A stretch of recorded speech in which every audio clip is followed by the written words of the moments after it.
notre barque n'a pas chaviré. Elle n'a pas chaviré non plus parce qu'il y a eu des régulateurs sociaux. La société civile, c'est vrai, mais surtout des hommes religieux, à la tête desquels je cite le patriarche de Touba, Serigne Mountakha Bachirou Mbacké, que Dieu lui donne santé et très très très longue vie. Je dis également un grand bravo à la communauté chrétienne en ce vendredi saint. Nous avons une pensée affectueuse pour nos parents de la communauté catholique avec à leur chef, Monseigneur Benjamin Ndiaye.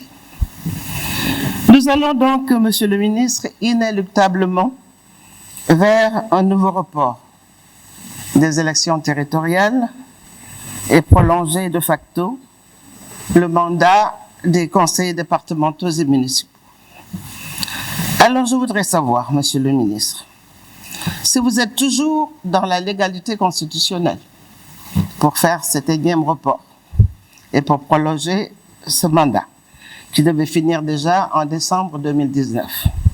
Je voudrais savoir également si les conseillers municipaux et départementaux ont toujours la légitimité de travailler dans ces conditions, étant donné que leur mandat a expiré depuis bientôt 2 ans. Et je voudrais savoir également si vous envisagez de faire recours aux délégations spéciales, comme le stipule la loi depuis l'amendement Moussassi. La commission politique du dialogue national a certes trouvé un consensus très fort, mais la date de la tenue des élections demeure encore une source de conflit. Alors qui peut le plus, peut le moins.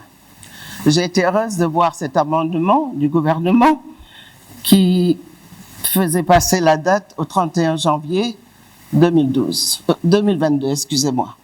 Parce que je me disais hier, avant de venir à l'Assemblée, qu'il suffisait que le gouvernement fasse un pas, c'est-à-dire avancer ou reculer d'1 mois, et que l'opposition fasse un autre pas en quittant décembre pour janvier, et vous pouviez vous retrouver.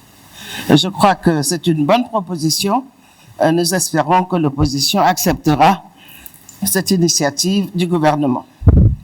Puisque le Fonds national de résistance a claqué la porte du dialogue politique, si cher, le dialogue national dans son ensemble, si cher à son Excellence, Monsieur le Président de la République, je crois qu'il faut essayer d'accorder les violons pour que tout se passe dans un climat apaisé et serein, car rien ne vaut la paix.